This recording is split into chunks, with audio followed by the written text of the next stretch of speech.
먼저 이제 근로계약서에 대한 내용 한번 시작을 해 보도록 하겠습니다. 근로계약이라는 게 뭐냐라고 했을 때 이 근로기준법에서는 저렇게 규정을 하고 있습니다.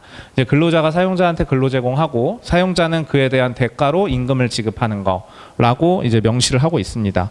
그래서 이런 내용들이 갖는 시사점은 여기 하단부에 이렇게 나오는데, 이제 근로계약이라는 거는 이제 임금을 지급하고 이제 근로를 제공한 대가로 임금을 지급하는 채권계약이라는 것이고, 여기 이제 앞서 나와 있는 여기 빨간색으로 나와 있는 것처럼 여기 근로를 제공하는 거, 이게 이제 근로자가 해야 될 의무입니다. 그리고 임금을 지급하는 거, 이게 이제 사용자가 해야 될 의무에 해당이 되죠. 이제 근로계약서 체결을 하는데, 요 내용에 이제 보면은 여기 근로계약을 체결할 때 이 사항들을 명시해야 된다고 써 있습니다. 그러니까 입사와 동시에 근로계약서를 써야 되는데, 그 근로계약서를 쓸 때는 여기 나와 있는 것처럼 임금 등등등을 이제 명시를 해야 되는 거죠.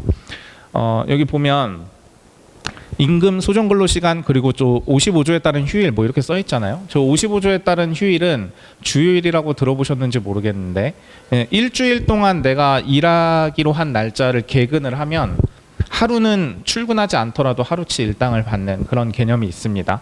이제 그런 휴일을 얘기를 하는 거고, 여기에 이제 플러스로 최근에 법 개정되면서 들어온 게 이제 공휴일이죠. 옛날에는 공휴일 같은 경우는 이제 공무원들이 쉬는 날이기 때문에 일반 근로자들은 쉬는 날이 아니었습니다. 그래서 엄밀히 따지면은 그 공휴일에 출근하라고 한다고 하더라도 뭐 거부할 수가 없는 거죠. 이제 근로자들 입장에서.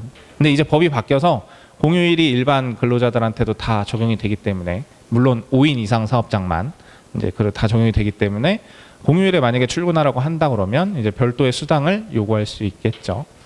그리고 뒤에 나오는 이제 연차휴가라던가 그리고 취업 장소, 업무 뭐 이런 내용들을 다 명시하도록 되어 있고, 여기서 한 발 더 나아가서 여기 빨간 글씨 되어 있는 이 부분은 서면으로 명시를 해야 됩니다. 이 앞단에 있는 것들은 그냥 보여주는 정도로만 한다면, 요 밑에 이제 빨간 글씨로 되어 있는 부분들 같은 경우에는 반드시 서면으로 근로자들한테 교부까지 해야 됩니다. 그래서 만약에 교부 받으신 근로계약서에 여기 있는 내용들이 좀 누락되어 있는 것 같다라고 하면 명확하게 말씀은 해주셔야 됩니다.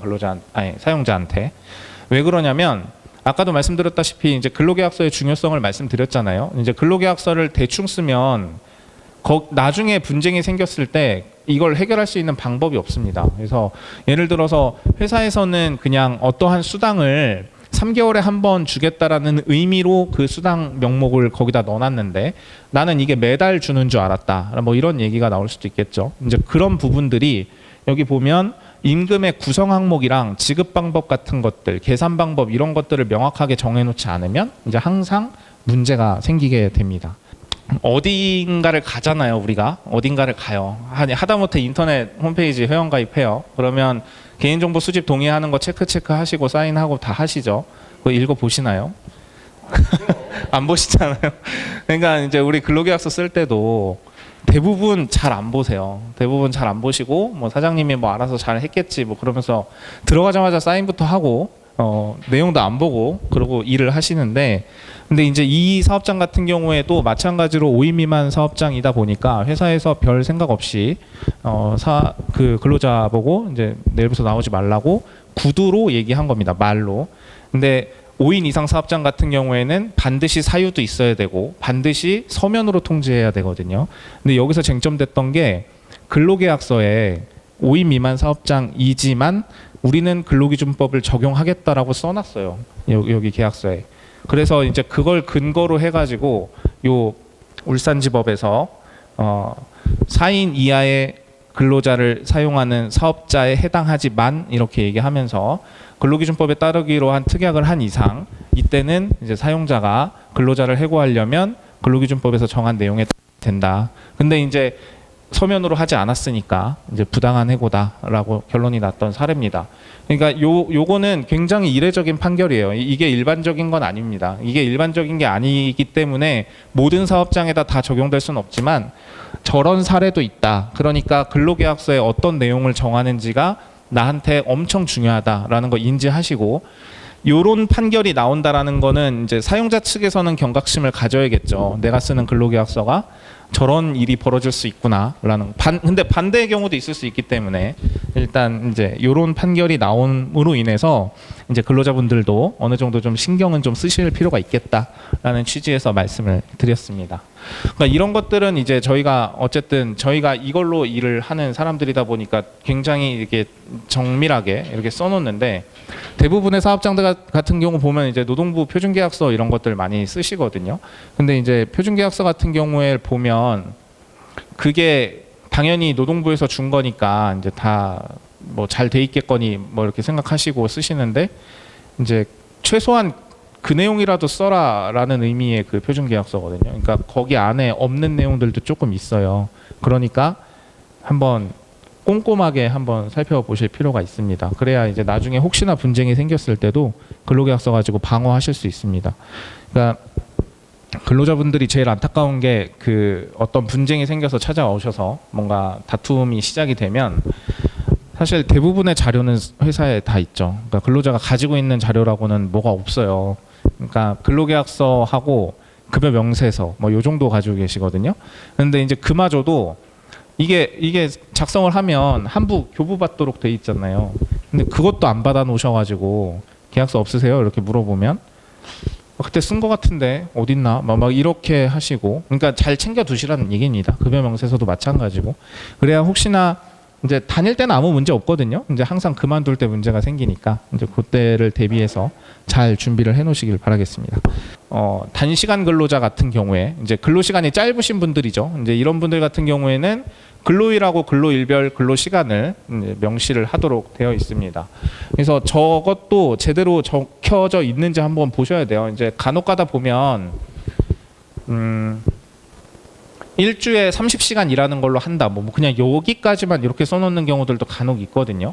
그러면은 뭐 오늘은 8시간 하고 내일은 5시간 하고 뭐 이렇게 하겠다는 건지 뭐 하루에 5시간씩 6일을 하겠다는 건지 뭐 알 수가 없잖아요. 그러니까 여기 밑에 있는 6번처럼 근로일하고 근로일별 근로시간을 어떻게 할 건지를 정하도록 되어 있습니다. 지금 혹시 근무 중이시거나 아니면 앞으로 근무할 예정에 계시거나 라고 한다면 이런 내용들을 잘 명시하고 있는지 한번 잘 체크를 해보시길 바라고 만약에 누락되어 있으면 정확하게 얘기를 해달라고 한번 얘기를 해주시면 감사하겠습니다.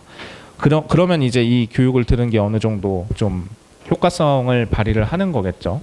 불과 한 10년, 10여 년 전만 하더라도 근로계약서에다가 뭐 연차휴가 수당 같은 거 다 포함시켜가지고 월급에 우리 연차수당 다 들어가 있으니까 우리는 휴가 없어요. 뭐 이런 얘기 하시는 분들도 있었고 그랬는데 심지어 뭐 휴가 없는 걸로 한다라던가 만약에 그런 게 보인다면 그거는 이제 무효로 판단될 가능성이 높기 때문에 이의 제기하실 수 있을 거고 그리고 근데 이제 뭐 유효하게 인정되는 경우에는 연차휴가 수당을 임금에다가 넣어놓고 계약 체결한 다음에 저 일 있어서 휴가 써야 됩니다. 이렇게 했을 때 휴가 사용을 이렇게 막지 않는 경우 있죠.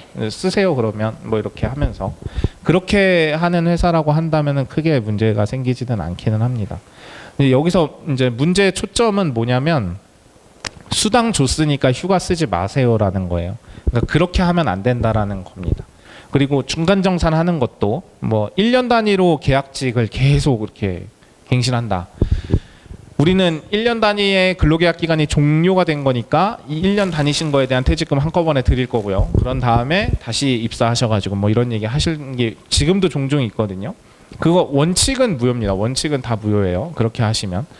그래서 그게 의미가 있는 건 다들 아시겠지만 오래 다니면 오래 다닐수록 퇴직금은 누진이잖아요.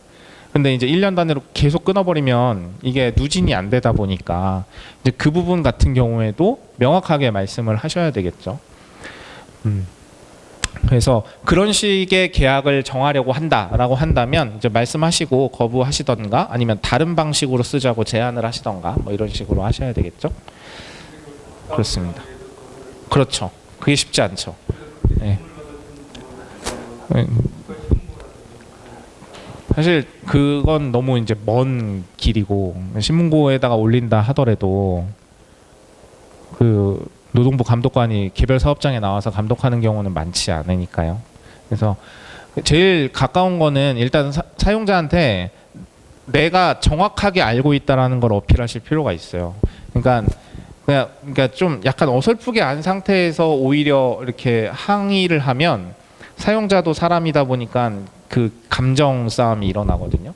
근데 이제 내가 명확하게 알고 있다라고 생각을 하고 정확하게 설명을 하면 그러면은 이게 생각이 있으신 사용자분들은 순간적으로 멈춰요. 그러면 나도 알아보고 한번 얘기해 줄게라던가 뭐 이런 얘기를 해요.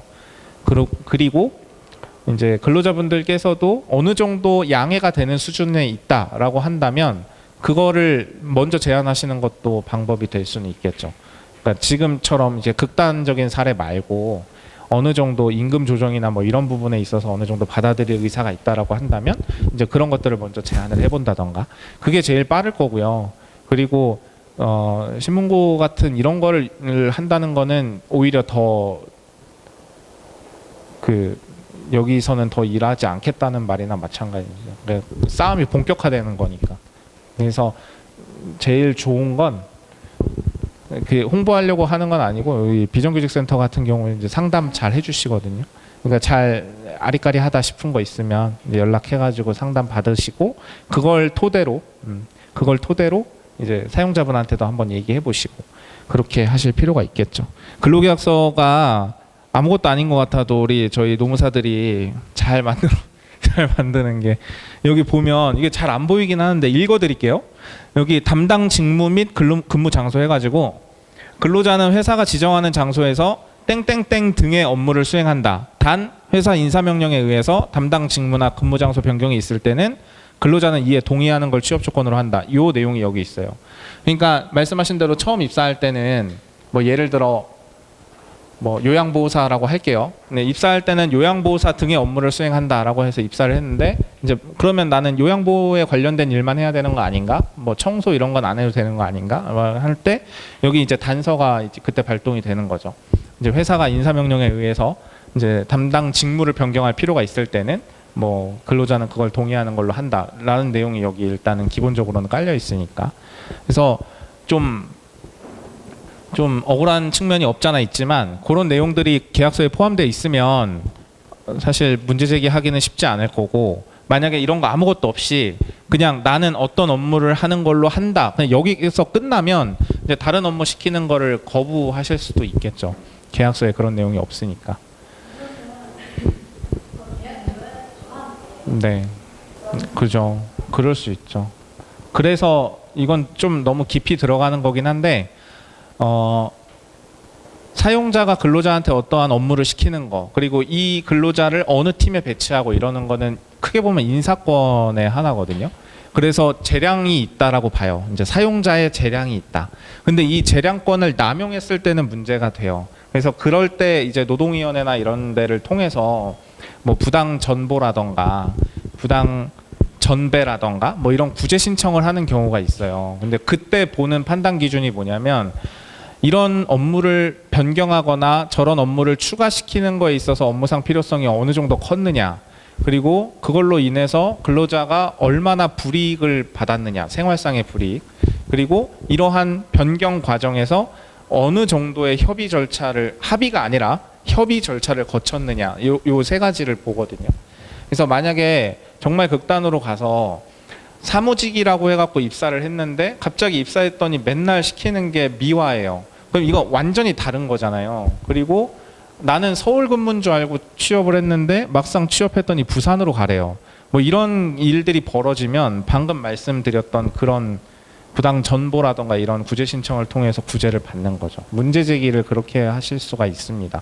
근데 이제 이거는 말 그대로 업무상 필요성이 전혀 없을 때 인정되는 거라서 요 줄타기를 좀 잘 하면서 회사가 어떠한 업무를 시킨다고 하면 재량권 범주 안에 들어갈 가능성이 커요. 사실 모두가 내 맘 같지는 않으니까. 그러니까 난 시끄러운 거 싫어 그냥 괜찮아 뭐 이러시는 분도 있고 혼자서라도 이렇게 막 하시는 문제 제기해서 바꿔내시는 분들이 있기도 하고 그거는 선택의 문제라. 근데 뭐 일단 마무리를 하면서 첫 시간을 마무리하면서 말씀을 드리자면 이게 되게 거창한 얘기지만 그 막 그런 격언 있잖아요. 이제 법학과 1학년 입학하면 맨 처음에 듣는 얘기인데 권리 위에 잠자는 자 보호해주지 않는다 그런 얘기 있잖아요. 그러니까 가만히 있으면 아무도 뭐 해주지 않습니다. 그게 뭐 숫자의 측면인 것보다는 아무튼 뭐 그런 게 있으니까 이렇게 교육 있을 때마다 잘 들어보시고 회사에다가도 한번 이제 얘기도 해보시고 뭐 이러는 기회가 되면 좋을 것 같아요.